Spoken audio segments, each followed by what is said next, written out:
Assalamualaikum warahmatullahi wabarakatuh.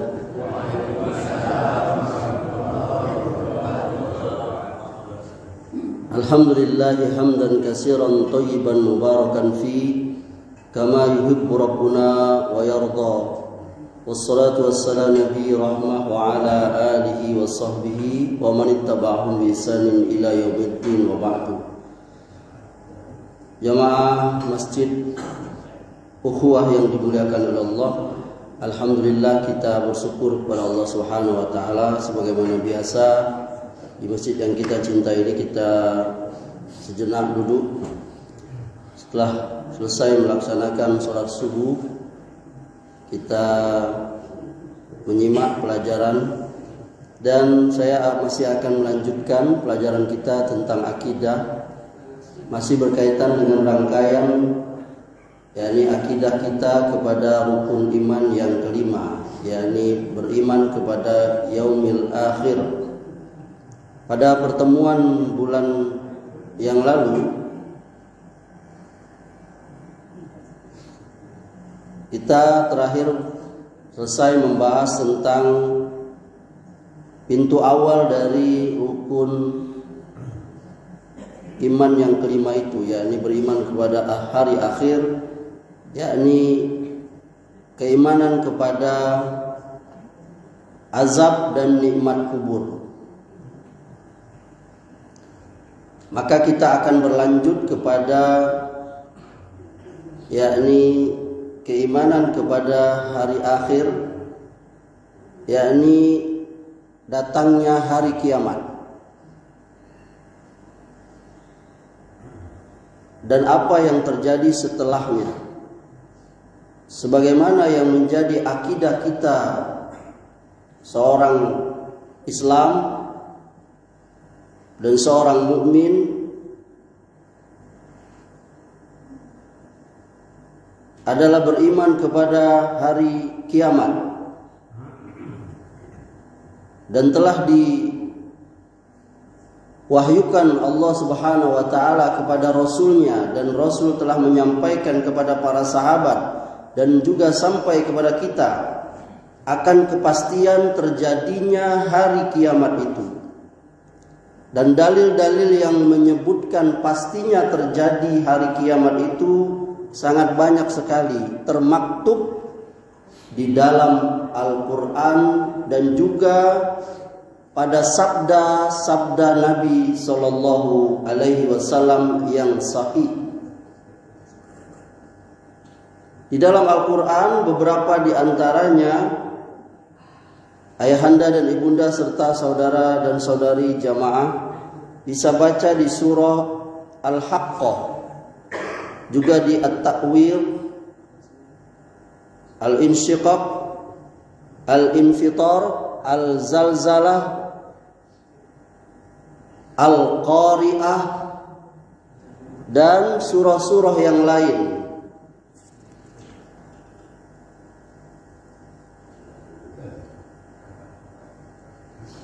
Dan kalau kita baca itu ayat-ayat, itu kejadiannya sangat mengerikan sekali. Ya, di peristiwa hari kiamat itu sangat mengerikan sekali. Allah Subhanahu wa taala berfirman, "Ya ayuhan nasu taqu rabbakum inna zalzalatas sa'ati syai'un 'azim. Yauma tarawnaha tazhalu kullu murdi'atin amma arda'at wa tad'u kullu zati hamlin hamlaha wa taran nasa sukara wa ma hum bisukara walakinna azaballahi syadid." Wahai manusia, kata Allah, bertakwalah kepada Rabbmu, sungguh guncangan hari kiamat itu adalah satu peristiwa yang sangat besar. Ingatlah pada hari ketika kamu melihat goncangan itu, kata Allah. Semua perempuan yang menyusui anaknya itu akan lalai kepada atau terhadap anak yang disusuinya itu. Dan setiap wanita yang hamil itu akan mengalami keguguran kandungannya itu. Dan kamu melihat manusia dalam keadaan mabuk, padahal sebenarnya mereka tidak mabuk. Akan tetapi azab Allah sangat keras. Surah Al-Hajj ayat 1 dan 2. Nanti juga bisa dilihat atau dibaca di ayat 7 surah Al-Hajj itu. Al-Imam Ibnu Katsir rahimahullah, beliau berkata tentang hari kiamat ini,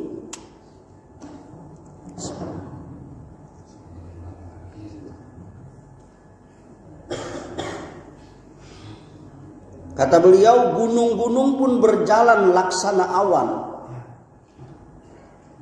maka jadilah dia seperti fata morgana.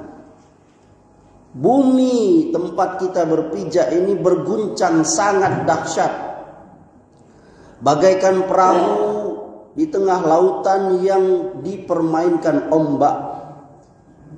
Dia mengguncangkan penghuninya, penghuni bumi ini, seperti lampu yang tergantung di tiup angin. Inilah kata beliau maksud dari firman Allah, yauma tarjufur rajifah tatsba'u harradifah qulubu yauma izi wajifah.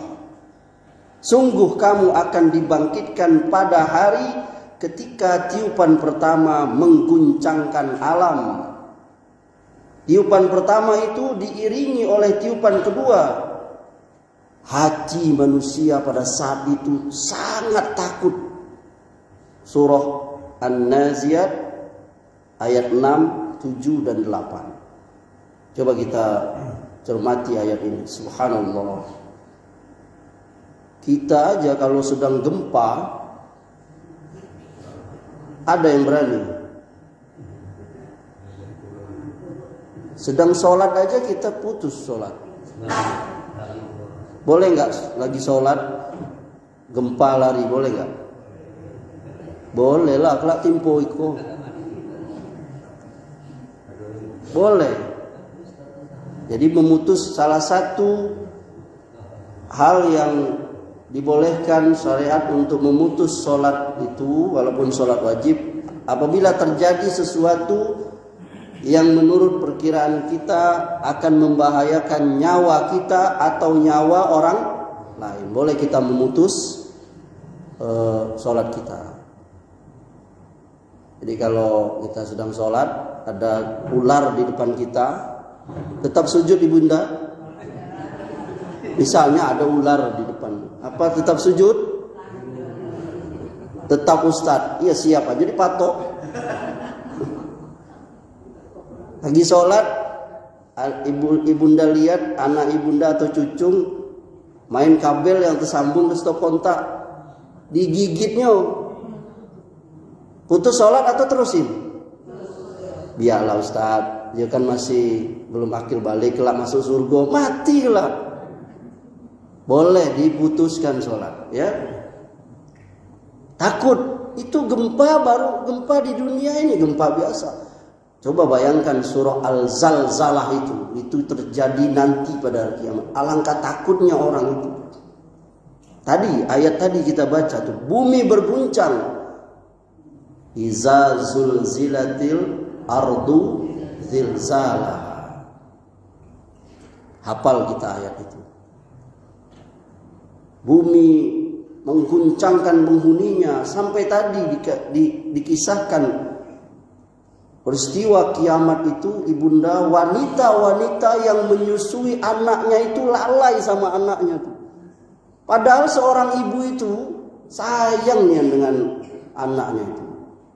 Betul ibunda? Sayang nggak sama anak? Sama suami? Mana sayang? Anak apa suami? Ustaz, jangan ditanya gitu. Membela diri.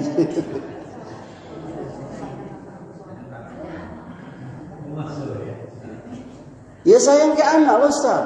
Kenapa? Ya suami bisa ada mantan suami, kalau anak dia ada mantan anak. Kayak gitu, benar itu. Karena sayangnya seorang ibu kepada anak itu nggak bisa terbilang. Tapi peristiwa kiamat itu menyebabkan seorang ibu lupa. Padahal itu berarti menandakan dahsyatnya itu. Kalau gempa biasa, ibunda masih ingat ke anak tuh, apalagi masih bayi kan. Wah, gempa cepat dia ngambil anaknya. Banyak kita nonton di TV itu terjadi gempa, lalu ibunya itu karena nggak bisa nyelamatin lagi anaknya ditaruh di bawah badannya itu, ya kan?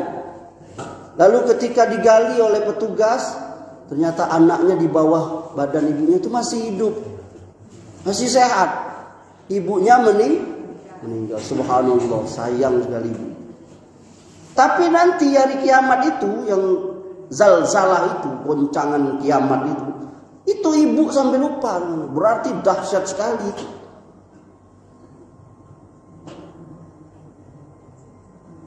Yang hamil langsung brojol.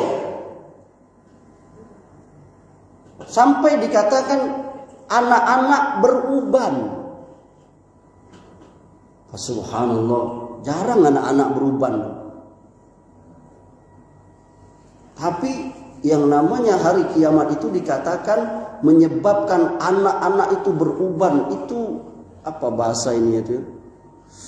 Dalam bahasa ini itu menunjukkan sesuatu yang sangat, sampai menyebabkan anak-anak itu beruban. Iya. Manusia lari.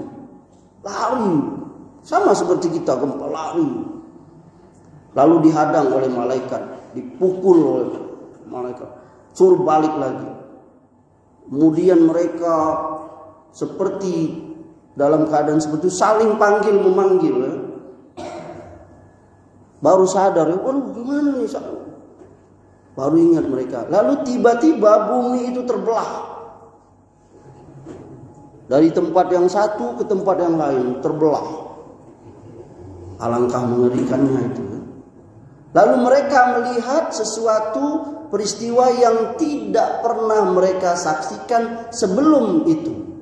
Berarti dahsyat sekali. Semakin mereka takut. Dan tidak ada yang mengetahui dahsyatnya hari itu kecuali Allah. Kita membaca dan beriman kepada apa yang diwahyukan oleh Allah ini jemaah. Lalu manusia melihat ke langit, dan langit itu mencair seperti tembaga. Tak lama langit pun terbelah. Bintang-bintang itu berjatuhan dan matahari bulan tidak lagi bersinar. Subhanallah, alangkah mengerikannya itu. Dan orang-orang yang mati, kata Rasulullah, tidak mengetahui peristiwa tersebut. Maka hancurlah alam ini, bumi ini, langit hancur. Kemudian Allah mengganti bumi dan langit itu dengan bumi dan langit yang baru. Nanti ibunda silahkan lihat di surah Ibrahim ayat 48. Yauma tubaddalul ardu ghairal ardi was samawat wa barazu lillahil wahidil qahhar. Yaitu pada hari ketika bumi diganti dengan bumi yang lain. Begitu pula langit, dan mereka manusia berkumpul di mana? Di padang mahsyar. Yakni menghadap Allah. Allah Al-Qahhar, Allah yang maha perkasa. Surah Ibrahim ayat 48. Allah juga berfirman, wa ma qadarullaha haqqa qadrih wal ardu jami'a wal ardu jami'an qabdatuh yaumal qiyamati was samawati mawiyah biyamini subhanahu wa ta'ala amma yusyrikun. Dan mereka tidak mengagungkan Allah sebagaimana mestinya, padahal bumi seluruhnya dalam genggamannya pada hari kiamat, dan langit digulung dengan tangan kanannya. Maha suci Dia, yakni Allah, maha tinggi Dia, yakni Allah, dari apa yang mereka persekutukan.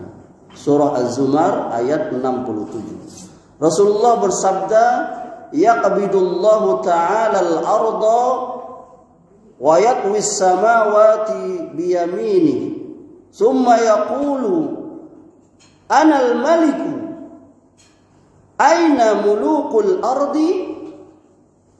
Allah Ta'ala menggenggam bumi dan melipat langit dengan tangan kanannya. Kemudian Dia berfirman, aku adalah raja. Mana raja-raja yang di bumi itu? Ini hadis sahih dikeluarkan Bukhari, hadis nomor 4812 dan seterusnya. Ini Allah mau menunjukkan nanti raja-raja yang sombong, pemimpin-pemimpin yang sombong, yang zalim, yang tidak taat kepada Allah. Allah nanti akan merendahkan mereka. Allah berkata, mana dia raja-raja itu? Mana dia pemimpin-pemimpin itu di bumi itu, yang sombong itu maksudnya. Seperti Fir'aun, seperti Namrus dan seterusnya. Kata Allah, Anal maliku, sayalah raja. Malikin nas. Kita hafal ayat itu ya. Qul a'udzu birabbin nas, malikin nas, ilahin nas. Raja manusia, Allah. Jamaah yang dimuliakan Allah, hari kiamat itu pasti terjadi. Namun tidak ada di antara seorang pun makhluk dari makhluk Allah yang mengetahui kapan peristiwa kiamat itu pastinya terjadi. Allah rahasiakan itu dengan banyak hikmah. Kemudian Allah nanti akan merentetkan peristiwa itu.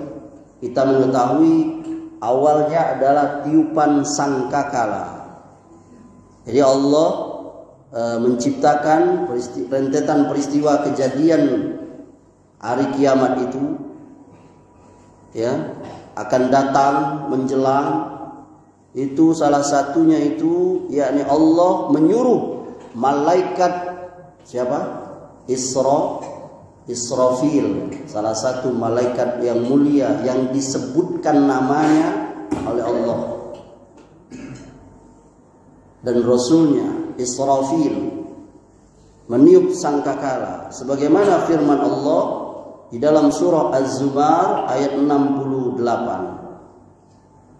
Wa nufikha fis suri fasa'iqa man fis samawati wa man fil ard illa man syaa Allah summa nufikha fihi ukhra fa izahum qiyamun yanzurun. Dan sangkakala pun ditiup, maka matilah semua makhluk di langit dan di bumi kecuali yang mereka dikehendaki oleh Allah. Kemudian ditiup sekali lagi sangkakala itu, maka seketika itu juga mereka semua yang mati tadi bangun dari kematiannya, dari kuburnya itu, menunggu keputusan Allah. Surah Az-Zumar ayat 68. Subhanallah. Jadi saat ini malaikat Israfil itu sudah siap dengan trompetnya itu. Dia melihat ke arsy, matanya melihat kepada arsy Allah, menunggu perintah Allah. Alangkah mengerikannya itu. Dulu saya waktu bab malaikat-malaikat sudah kita jelaskan, nanti insya Allah kita ulang lagi. Salah satu malaikat Allah yang agung, Israfil, yang namanya disebut langsung. Jadi ada nama-nama malaikat itu yang disebut. Bahkan ada yang sangat dekat dengan Allah, seperti Jibril, Mikail, Israfil, Ridwan, dan seterusnya. Ada nama-nama malaikat yang tidak disebutkan namanya. Dan jumlah malaikat itu sangat banyak. Dulu kita sudah bahas itu di bab beriman kepada malaikat. Jadi Israfil itu sudah siap itu. Ya.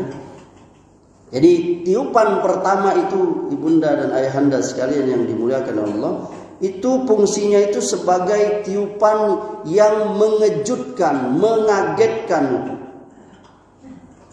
Kita aja kalau tiba-tiba ada suara yang keras, kaget ya?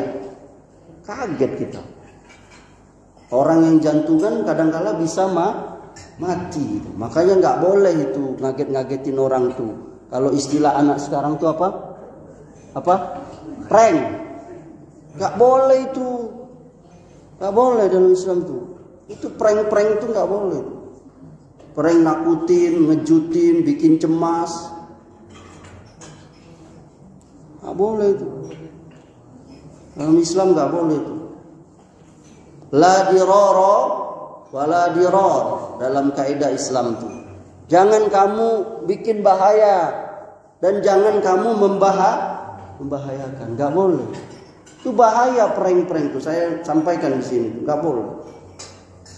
Kan ada tuh yang orang anak temennya ulang tahun tuh diikat di tiang listrik, disiram kayak bikin kue, disiram telur, disiram gandum, kasih air, ya Allah.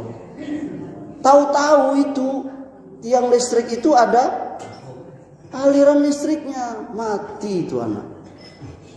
Bayangkan tuh, jadi penyesalan seumur hidup. Maka prank-prank itu untuk apalah? Ngejut-ngejutin. Kalau kejutan yang menyenangkan tanpa ada bikin cemas, itu nggak apa-apa. Tahu-tahu ibunda mau tidur ya kan, ada kotak di atas tempat tidur. Pas buka, oh ada cincin 5 gram misalnya ini. Ya kan? Misalnya ini kan. Oh ternyata dari ayahanda, istriku ini ada cincin. Kita udah menikah 32 tahun. Ini hadiah untuk. Wah senang nih, senang nggak ibunda? Senang itu ya. Istri saya juga senang itu. Gelang karet aja senang dikasih. Jadi kita kembali ke tadi itu ya, nggak boleh bikin kaget. Prank-prank itu udahlah, ini anak-anak muda nggak boleh bikin kaget. Bayangkan tuh ada ibu yang saya tonton di mana tuh, ibu-ibu di prank anaknya sampai pingsan apa gara-gara dibilang anaknya ditangkap polisi. Sebaiknya itu dihindari yang prank-prank. Nah coba lihat, kaget. Kita dengar suara besar aja kaget tuh. Apalagi nanti trompet sangkakala tadi itu. Saya aja itu di rumah, mungkin di sini kedengaran juga tuh. Tiap tanggal 26 ya, itu trompet tsunami di Polsek dekat BIM itu sering berbunyi itu. Itu ya kan, kaget juga gitu. Oh, apa gempa ya? Tsunami. Itu nggak begitu besar suaranya. Itu aja kita kaget, apalagi sangkakala itu yang diciptakan oleh Allah bersama peniupnya malaikat yang bernama Israfil. Kaget semua, pingsan semuanya. Ya, baik di langit maupun yang di bumi, semuanya tanpa kecuali yang dikehendaki oleh Allah. Ya, kemudian ruh-ruh itu akan dikembalikan lagi kepada masing-masing. Maka tiupan yang kedua, ya, tiupan sangkakala yang kedua itu membangkitkan semua makhluk dari tidurnya itu, dari kuburnya itu. Maka bangkitlah semuanya itu menghadap Allah Rabb semesta alam. Nanti kita baca itu di surah Yasin. Nah, ini siapa yang suka Yasinan? Anda baca itu, apa itu maknanya itu. Ayat 3, ayat 51. Wa nufikha fis suri fa izahum minal ajdasi ila rabbihim yansilun. Lalu ditiuplah sangkakala, maka seketika itu mereka keluar dari dalam kuburnya dalam keadaan hidup menuju Tuhannya. Ada juga di surah Al-Mutaffifin ayat 6, yauma yaqumun nasu li rabbil alamin, yaitu ketika semua manusia bangkit menghadap Allah Rabb semesta alam. Ya. Dan Allah Subhanahu wa taala juga berfirman, wa huwal ladzi yabda'ul khalqa summa yu'iduhu wa huwa ahwahu wa huwa alaihi. Dan dialah yang memulai penciptaan kemudian mengulanginya kembali, dan itu lebih mudah baginya. Allah juga berfirman itu di surah Ar-Rum ya, ayat 27. Qala may yuhyil 'idhama wa hiya ramim qul yuhyiha alladzi ansha'aha awwala marrah wa huwa bikulli khalqin alim. Dia berkata, yakni orang-orang kafir itu berkata, siapa yang dapat menghidupkan tulang belulang yang sudah hancur ini? Siapa? Maka Allah suruh Nabi Muhammad SAW jawab, yang akan menghidupkannya itu adalah Allah yang menciptakan pertama kali. Dan dia maha mengetahui tentang segala makhluk. Ini juga ada di surah Yasin ya. Nanti silakan yang suka Yasinan coba baca lagi. Apa maknanya itu di surah Yasin ayat 78-79. Maka seketika itu juga semua manusia bangkit, termasuk kita juga nanti yang pasti mati ini. Allah bangkitkan lagi. Alangkah ngerinya ibunda. Bagaimana kita posisi bangkit itu ayahanda?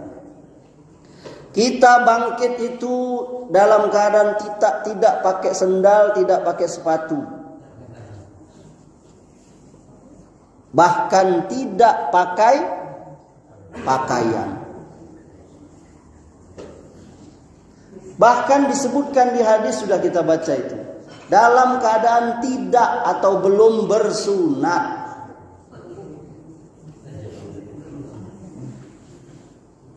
Ini hadisnya ini ya.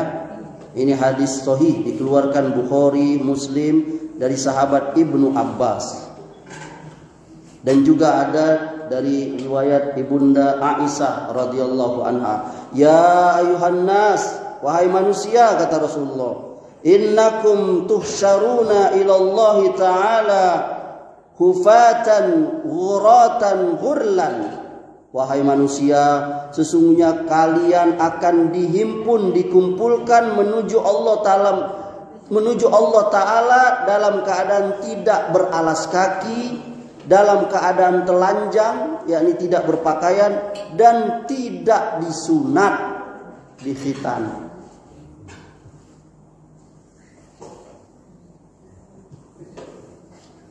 Malu nggak? Malu nggak?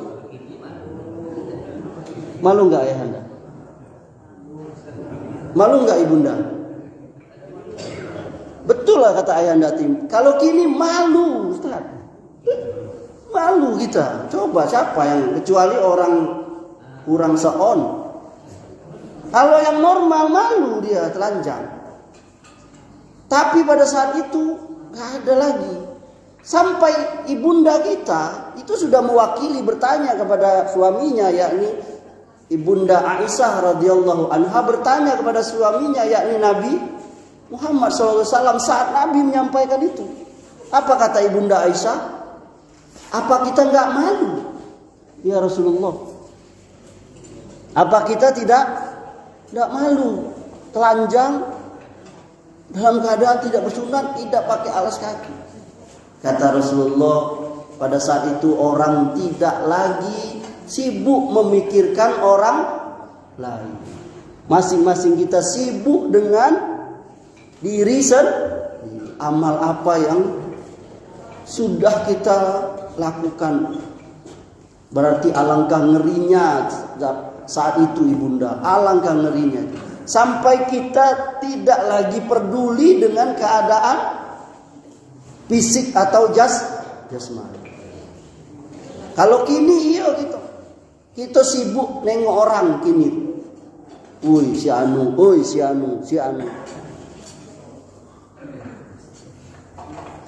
Kalau nanti pada saat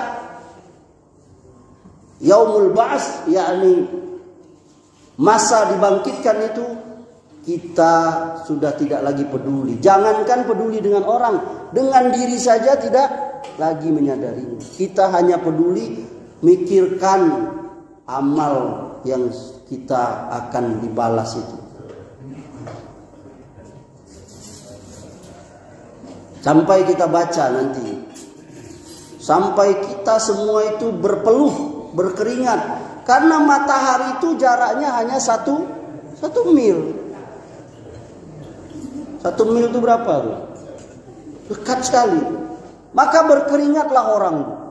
Kita baca, ada yang sampai mata kakinya, ada yang sampai lututnya itu keringat, ada yang sampai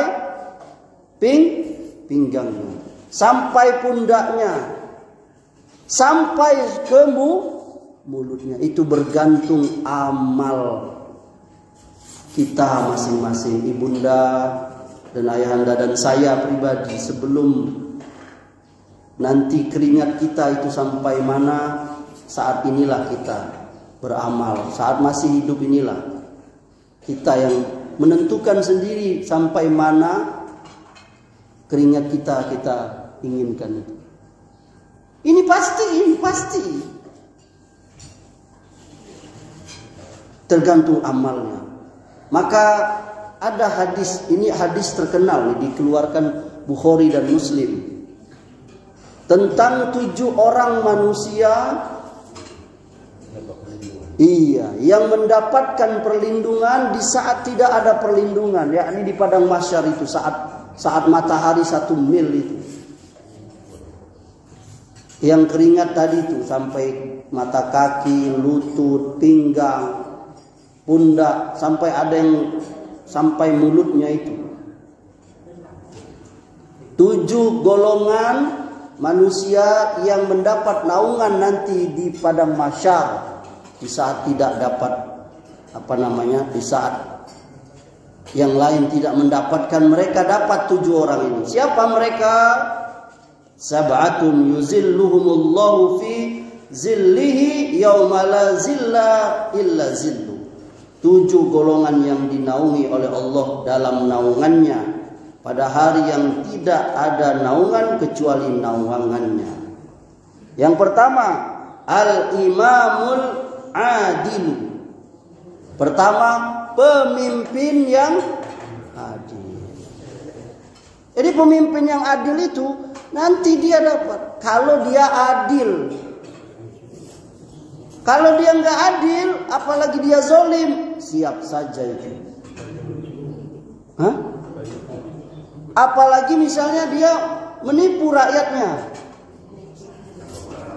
maka subhanallah, siap-siaplah ini para pemimpin ya.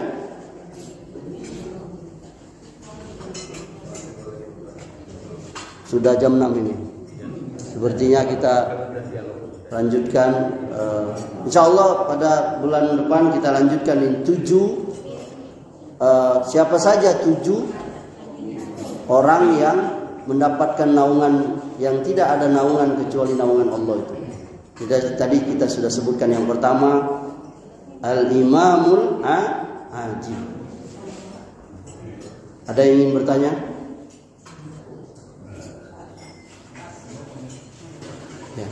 Jadi orang di pada masyarakat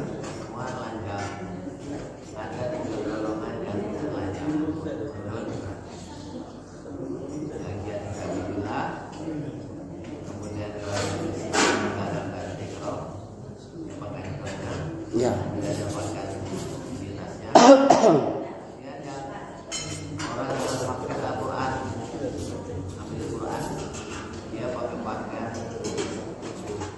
senat. Ya. Bilau jadi ada juga belum.